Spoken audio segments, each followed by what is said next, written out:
السلام علیکم ورحمۃ اللہ وبرکاتہ۔ ومن تطوع خیرا فإن اللہ شاکر علیم، جو کوئی بھی آگے بڑھ کر خود سے نیکی کا کام کرے گا اللہ اسے قبول کرنے والا ہے۔ سورہ البقرہ کی آیت اللہ تعالیٰ نے اس موقع پہ عنایت فرمائی جب کہ مقام تھا سعی کرنے کا۔ حج اور عمرہ کے موقع پر جو صفا اور مروہ کی سعی کی جاتی ہے، تو اللہ نے کہا اگر تم یہ کرتے ہو، یہ آگے بڑھ کے نیکی کا کام کرتے ہو، تو اللہ تعالیٰ ایسے نیکی کے کام جو تم سے مانگے نہ جائے لیکن تم پھر بھی کرو، اللہ ان کو بہت قبول کرنے والا ہے، کیونکہ تمہاری نیت کا اخلاص ہے جو اس تک پہنچتا ہے۔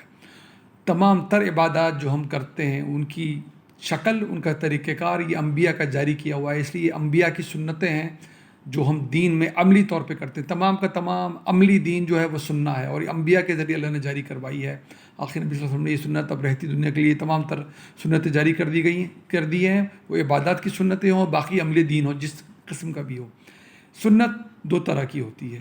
یہ اس کی پہلی طریقہ یہ ہوتا ہے کہ جو آپ بالکل اگر چھوڑیں گے تو آپ کی پکڑ ہو جائے گی، آپ کا مواخذہ ہو جائے گا، یہ آپ کو مائنس سے زیرو پہ لے کر آتی ہیں۔ اور دوسری سنتیں وہ ہوتی ہیں جو اگر آپ انہی طریقوں پہ کریں جو انبیاء نے سکھائے ہیں، ان کی شکل بھی نہیں بدلے گی، طریقہ بھی نہیں بدلے گا، لیکن اگر آپ نہ کریں تو آپ کو کوئی پکڑ نہیں ہے، آپ سے کوئی مواخذہ نہیں ہوگا۔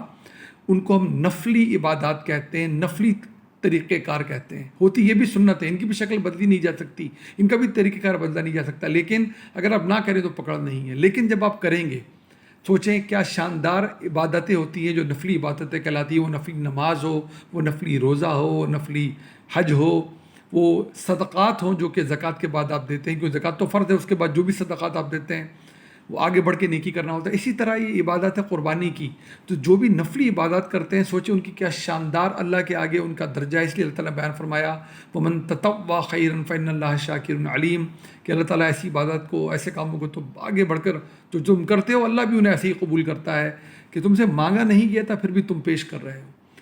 تو ہر چیز دین میں ہم اس کو قانونی طور پہ دیکھنا کہ نہیں کریں گے تو کیا ہوگا اور کریں گے تو کیا ہوگا۔ نفلی عبادات تو کرتے ہی وہ ہیں، کر ہی وہ پاتے ہیں جو فرائض پہ اپنے جمع ہوتے ہیں۔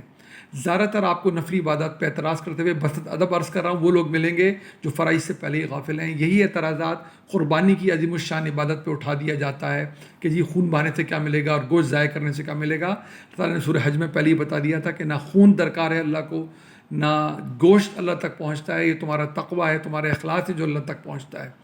قربانی قدیم ترین عبادتوں میں شامل ہے۔ آج بھی کتنے ہی ادیان ہیں، کتنے دین جن کا حلیہ بگڑ گیا، قربانی کسی نہ کسی شکل میں ان میں بھی جاری ہے۔ ہمارے دین میں بھی جو آدم علیہ السلام سے ملنا شروع ہوا انسان کو اور آخر نبی صلی اللہ علیہ وسلم تک ملا، قربانی کو ہمیشہ ایک بنیادی حیثیت رہی ہے۔ یہ کمٹمنٹ کا نام ہوتا ہے، یہ نہ گوشت کا نام ہے، نہ خون کا نام ہے، جانور کا نام ہے۔ یہ کمٹمنٹ ہے کہ میری جان چلی جائے بے شک میں اپنے راستے سے نہیں ہٹوں گا، میں اس راستے سے نہیں ہٹوں گا جو اللہ نے اپنے انبیاء کے ذریعے جاری کروایا ہے۔ اس کا علم قرآن میں، اس کا عمل سنت میں اس سے ہٹنے والا نہیں۔ میرا ایمان، میرا اسلام، اس کے آگے میری جان بھی قربان ہے۔ اللہ نے ہماری جان نہیں لی ظاہر جانور کو، اس نے استعارے کے طور پہ سمبولکلی جانور کو قبول کیا، اس کی جان کو۔ اس میں اللہ کا نام لے کر ہم پیش کرتے ہیں، اور گھر بیٹھے ہم اس عظیم الشان عبادت کا جو ذوالحجہ کے مہینے میں بیت اللہ میں جا کر کی جاتی ہے حج کے موقع پر، اس عبادت کا ہم اپنے گھر بیٹھے حصہ بن جاتے ہیں۔ کتنی بڑی اپرچونٹی ہے، کتنا بڑا موقع اور امکان ہے جو ہمارے لیے مل گیا ہے۔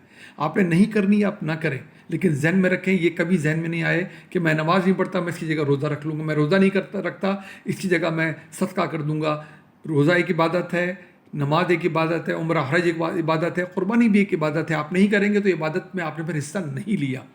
یہ کہنا کہ کریں گے تو پکڑے جائیں گے، نہیں کریں تو پکڑے جائیں گے، نفلی عبادتیں تو اپنے دل سے، اپنی خوشی سے اپنے اللہ کے حضور پیش کی جاتی ہیں، یہ سوچ کر کہ میرے اللہ نے کیا بیشبان نعمتیں میرے اوپر دے رکھی ہیں۔ ظاہر ہے آپ صاحب استطاعت ہوں گے، آپ کے پاس ہوگا، جب یہ عبادت آپ کو کرنی ہے۔ اللہ نے ادھار قرض لے کر عبادت کرنے کے لیے کہا بھی نہیں ہے۔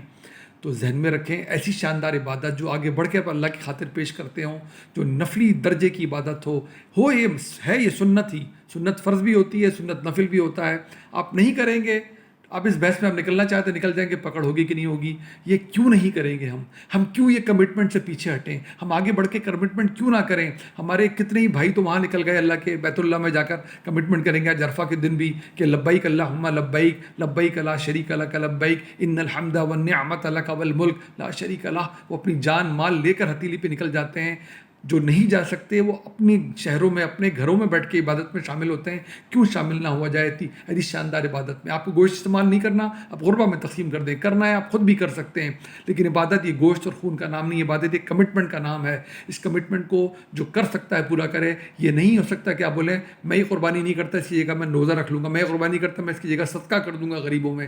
آپ صدقہ کر دیں گے، اللہ قبول کرنے والا ہے، لیکن پھر عبادت سے محروم رہ جائیں گے آپ۔ اسی طرح نماز سب نے پڑھنی ہوتی ہے، یہ عبادت سب کی طرف سے نہیں ہو جائے گی، یہ قربانی کر دو سارے گھر کی طرف سے ہو جائے گی۔ اگر گھر میں صاحب استطاعت کوئی ایک ہی ہے تو ایک ہی قربانی کرے گا، لیکن ایک سے زیادہ لوگ ہیں، جیسے وہ اپنی نماز پڑھتے ہیں وہ بھی استطاعت سے پڑھی جا سکتی ہے۔ اس میں استطاعت نہیں ہوگی، ظاہر ہے وہ نماز کم کرے گا، نہیں پڑھے گا۔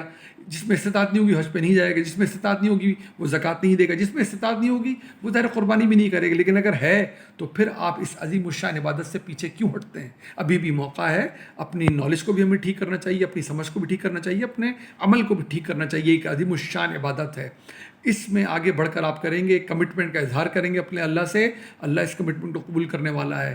اس کی کمال مہربانی، اس نے ہماری جان نہیں مانگی، اس نے جانور کی قربانی کو قبول کیا۔ ایسی کمٹمنٹ سے ایک سمجھدار مسلمان کیوں کر پیچھے ہٹ سکتا ہے کہ میں اپنی جان اور مال سے گزر جاؤں گا لیکن میں اللہ کے نبیوں کے دین پہ سے نہیں ہٹوں گا، آخر نبی صلی اللہ علیہ وسلم نے جو دین دیا ہے میں اس سے پیچھے ہٹوں گا، میں کمٹمنٹ کا بھرپور مظاہرہ کر رہا ہوں۔ کیا پتہ زندگی میں دوبارہ اس کمٹمنٹ کا مظاہرہ کرنے کا موقع ہی نہ ملے اور ہم دنیا سے چلے جائیں، تو کیوں پیچھے ہٹیں اس کمٹمنٹ سے؟ کسی غلط فہمی میں نہ آئیں۔ بس احترام عرض کرتا ہوں، عام طور پہ اس پہ حجتیں وہ لوگ نکالتے ہیں ایسی عبادت میں جو نہ عبادت کو سمجھ رہے ہوتے ہیں اور اپنے فرائض سے پہلے ہی غافل ہوتے ہیں۔ عبادت کو عبادت سمجھیں، نہ اس کی شکل تبدیل کی جا سکتی، نہ طریقہ کار، اس میں کسی قسم کی بدعت شامل نہیں کی جا سکتی، نیا دین نہیں بنایا جا سکتا، دین کی شکل نہیں بگاڑی جا سکتی۔ قربانی کی عبادت ہے، یہ سنہ کے طور پہ جاری کی گئی ہے، اس کا مواخذہ ہو یا نہ ہو، یہ ایک عظیم الشان نفلی عبادت ہے، اللہ قبول کرنے والا ہے، یہ کمٹمنٹ کا نام ہے۔ آگے بڑھ کر اخلاص سے اس کو پورا کر لیں، ہمیں سمجھنے کی اور عمل کرنے کی توفیق عطا فرمائے۔ السلام علیکم ورحمۃ اللہ وبرکاتہ۔